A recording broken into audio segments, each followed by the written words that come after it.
वक्त के पन्नों में कुछ नाम लिखे नहीं जाते, उकेरे जाते हैं।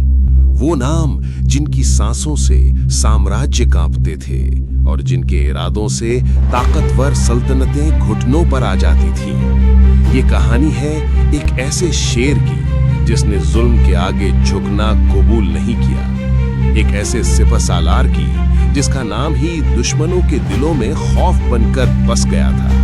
भारत के इतिहास में एक ऐसा योद्धा हुआ जिसके मरने के बाद भी दुश्मन उसके नाम से कांपते थे। एक ऐसा शासक जिसने अंग्रेजों को चार बार हराया और कहते हैं उसकी तलवार आज भी दुनिया के कई कोनों में छिपे रहस्यों से जुड़ी हुई। लेकिन सवाल यह है, आखिर शेर मैसूर टीपू सुल्तान के साथ उस रात क्या हुआ जो इतिहास की किताबें आज तक पूरा सच नहीं बता पाई। 1750 देवनहळ्ळी एक बच्चे ने जन्म लिया, नाम रखा गया फतेह अली साहब टीपू, लेकिन दुनिया उसे आगे चलकर टीपू सुल्तान के नाम से जानेगी। शीशे जैसी आंखें, तेज दिमाग और बचपन से ही युद्ध कला में अद्भुत महारत। 14 वर्ष की उम्र में टीपू ने पहली बार युद्ध भूमि देखी और पहली ही लड़ाई में अंग्रेज जर्नल की सेना को पीछे धकेल दिया। मैसूर में एक अफवाह फैलने लगी। जंगलों में एक बाघ को हराने के बाद टीपू सुल्तान को टाइगर ऑफ मैसूर कहा जाने लगा। कहते हैं बाघ ने उन पर झपट्टा मारा, लेकिन टीपू ने अपने खंजर से उसका वार रोक दिया और तभी से बाघ उनकी पहचान बन गया। उस समय भारत टूटे हुए छोटे छोटे राज्यों में बटा था। अंग्रेज इसी कमजोरी का फायदा उठाते थे, लेकिन टीपू सुल्तान वो नाम था जिसने उनकी चाल पहचानी और साफ कहा, हमारी आजादी हमारी तलवार तय करेगी।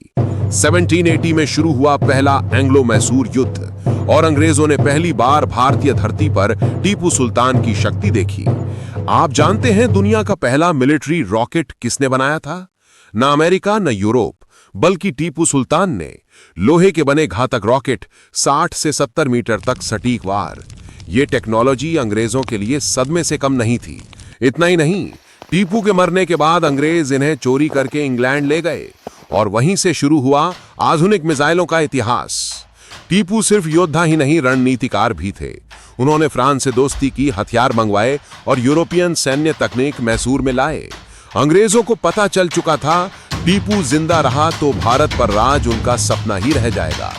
पर जब राजा मजबूत होता है, दुश्मन बाहर ही नहीं अंदर भी पैदा होते हैं। कुछ भारतीय राजा लालच और डर की वजह से टीपू सुल्तान के खिलाफ अंग्रेजों से जा मिले और यहीं से शुरू हुआ भारत के इतिहास का एक सबसे खतरनाक विश्वासघात। 1799 फोर्थ एंग्लो मैसूर वॉर। अंग्रेजों, मराठों और निजाम की संयुक्त सेना ने टीपू सुल्तान की राजधानी को घेर लिया। सिर्फ 8000 सैनिक विरुद्ध 50,000 से अधिक दुश्मन। लेकिन टीपू ने किले पर खड़े होकर कहा, मुझे शेर की एक दिन की जिंदगी मंजूर है, गीदड़ की 100 साल की नहीं।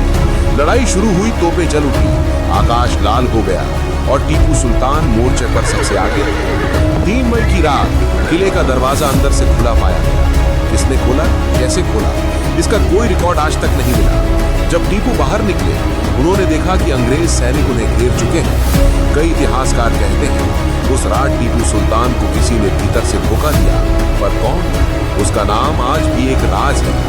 टीपू गोली लगने के बाद भी लड़ते रहे। अंग्रेजों ने उन्हें रोका नहीं। वे हैरान थे कि एक घायल योद्धा इतनी ताकत से कैसे लड़ सकता है। जब उनका शरीर गिरा, अंग्रेजों ने आगे बढ़कर कहा, यह भारतीय राजा नहीं, एक शेर था। उनकी तलवार वहीं मिली जिस पर बाघ खुदा हुआ था और ये तलवार आज भी ब्रिटेन के कई संग्रहालयों में रहस्यमयी परिस्थिति में दिखाई देती है। टीपू सुल्तान की मौत ने अंग्रेजों को रास्ता दे दिया, लेकिन उनकी कहानी आज भी हर भारतीयों को याद दिलाती है, लड़ाई सिर्फ हथियारों से नहीं, इरादों से जीती जाती है। इतिहास में कई राजा आए, कई गए, लेकिन टीपू सुल्तान वो नाम है जो आज भी हर पीढ़ी को ये सिखाता है, अगर तुम्हारा हौसला जिंदा है तो तुम कभी नहीं हार सकते। ये कहानी खत्म नहीं होती, क्योंकि हिम्मत कभी खत्म नहीं होती। Thank you for watching. Video अच्छी लगी हो तो नीचे दिख रहे सब्सक्राइब बटन को प्रेस कर दें और लाइक शेयर तो बनता ही है।